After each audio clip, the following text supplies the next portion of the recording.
never fully conquer our demons, but we can learn to manage them and bounce back swiftly when they do emerge. When Rory McIlroy finally won at the Masters, joining an elite group, his personal story about it is one of unbelievable resilience, commitment, and desire. He missed a 3-foot putt, and everybody could see how devastated and totally distraught he was.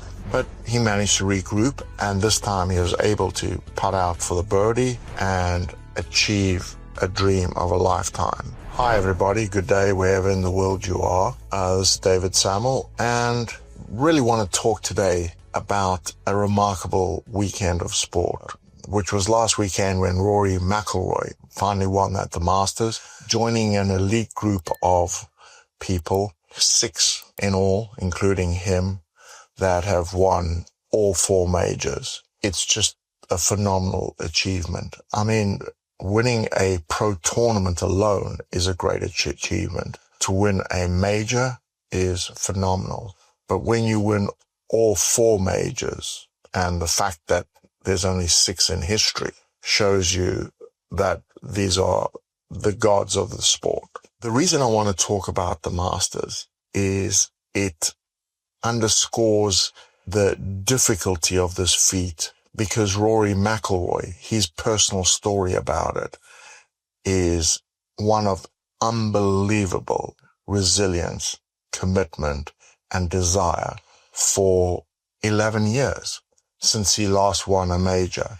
And he was a prodigious talent. He won 5 majors at a very young age.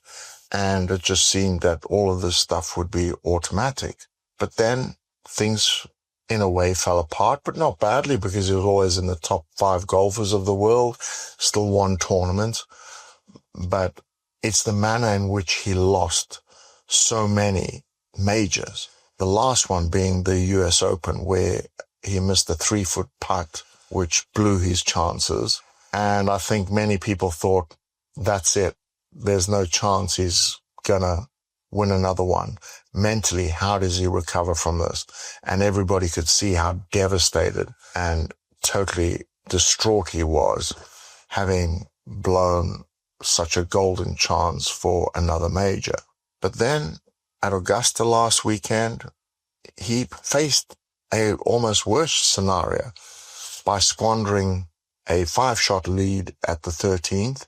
But he managed to regroup and then get in a position to win again, coming down the last hole, a shot ahead, great tee shot, a simple layup for a great golfer, 123 yards out, and suddenly the nerves hit again, and he shanked the ball into the bunker, bogeyed the hole, and now he's in a playoff.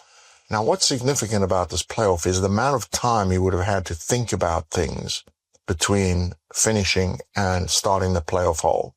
There's a lot of demons that would have crept back in his head.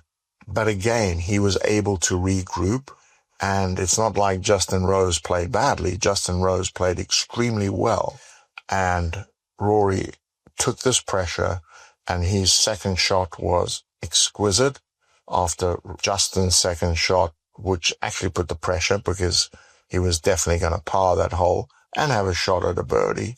And Rory put it within 3 feet of the hole again. And this time he was able to putt out for the birdie and achieve a dream of a lifetime. He's been working with the sports psychologist, Bob Rutella, and they've obviously come up with maybe some new tools, or revisited some tools that can really work. But it's one thing to be given the right tools, and it's a very, very important part of the process. You got to know how to think in these moments. But it is still another thing to be able to get rid of those doubts and fears and do it in the moment when it counts. And Rory, for 11 years, in major situations, was unable to get rid of enough of them in key moments to still perform, and also to recover from setback after setback within the tournament.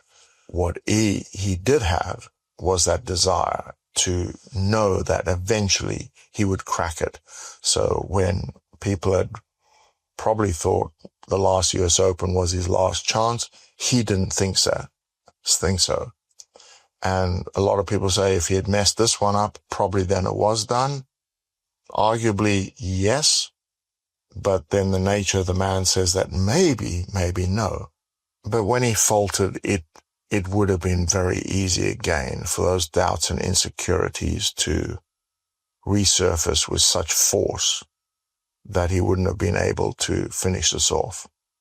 But he managed to use his tools and keep his composure and do it. As humans, we never fully conquer our demons, but we can learn to manage them and bounce back swiftly when they do emerge. So if you're intrigued by this concept of white wolf thinking, which is what I call it, and you're an elite high performer in business or sport, I believe it would be valuable for us to have a conversation, because I work with top athletes and business people to achieve remarkable things. Anyway, thank you for listening.